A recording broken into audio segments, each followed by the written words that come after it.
Bats, part 1.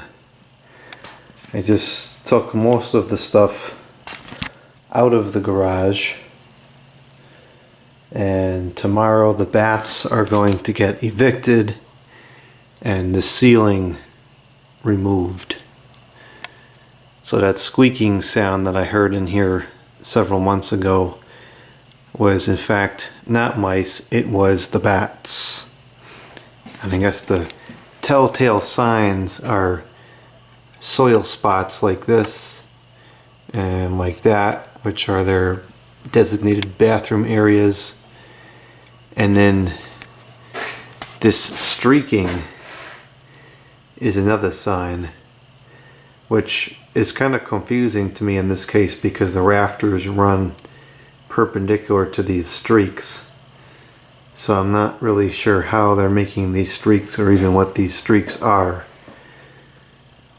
The whole situation is kind of confusing to me because bats typically like to hang, and there's insulation in here, so I'm not really sure how they're gonna hang up there, but I guess they are, so whatever. I still gotta take the lights down and the fan down and cover up the bench, but I'll do that in the morning. I'm a little tired here. But I just wanted to get some picture of what the garage looked like before, and I'll get some picture of what it looks like after. This is just like crummy sheetrock that's on here. I don't like the way it is anyway, so I'm perfectly content with getting rid of it. It's money I didn't want to spend, but at least it'll end up the way I want it. And the heating season is almost over, so if the lack of insulation is a problem, I have several months to almost half a year to fix it. So that's not a concern to me. It's weird, it kind of feels like when I first move in, like there's nothing in here. So now I'll get a picture of what the bat evacuation equipment looked like. It's on the outside. The bat exterminator put this seal all around the outside of the house here because it was believed that that's where they were getting in, which I guess would make sense. It was the only opening, and all the stuff that was in the garage is out here, which is a mess.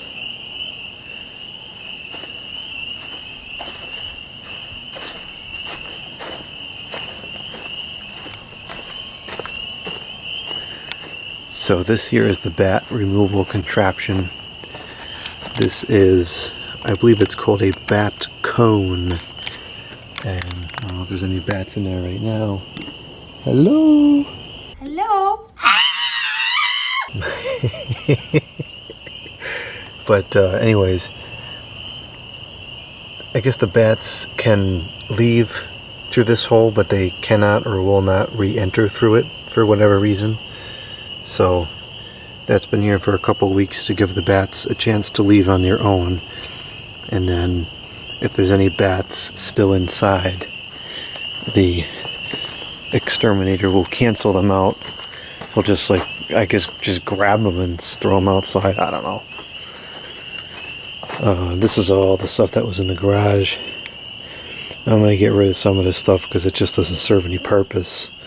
Like that lawnmower, I'm going to cancel that out. All these boxes I'm going to cancel out. I was going to cancel out that air conditioner, but then I don't think I'm going to anymore because I'm going to keep it and use it as a test.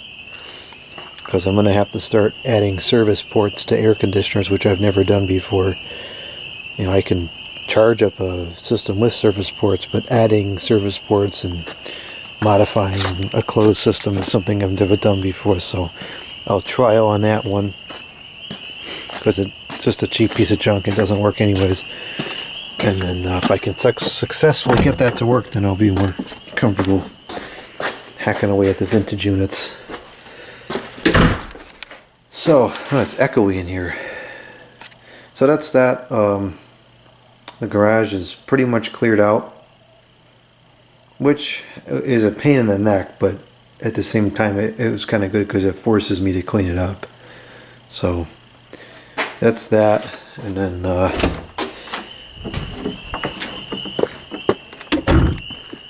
I moved some other air conditioners in here, which now I have to clean this up because all the junk from the garage I just threw in here. I moved the 27K carrier in here, the International Series, which Van has volunteered to provide a front cover and knobs for, so it looks like this will in fact end up in the living room, which is fantastic. And then I have this Casement Air Temp, which is a really nice machine. I got to get this cleaned up. I'm not sure where I can use it though, because it's so tall the windows in this house don't fit it, so I might have to, that might have to be through the wall, but I'm not sure that it would be a bit tricky because it's not a slide out, so trying to secure it to the wall through the wall is really not ideal. So I don't know, but that's a whole different story. So that's that. That's part one. Hopefully tomorrow this will be completed, and then the garage will be cleaned out. And once the ceiling is gone, I can figure out the sump pump situation. I can add more wiring in the living room that I wanted to do, and I can add more wiring outside, and I can add more wiring in here, and this room will become more functional.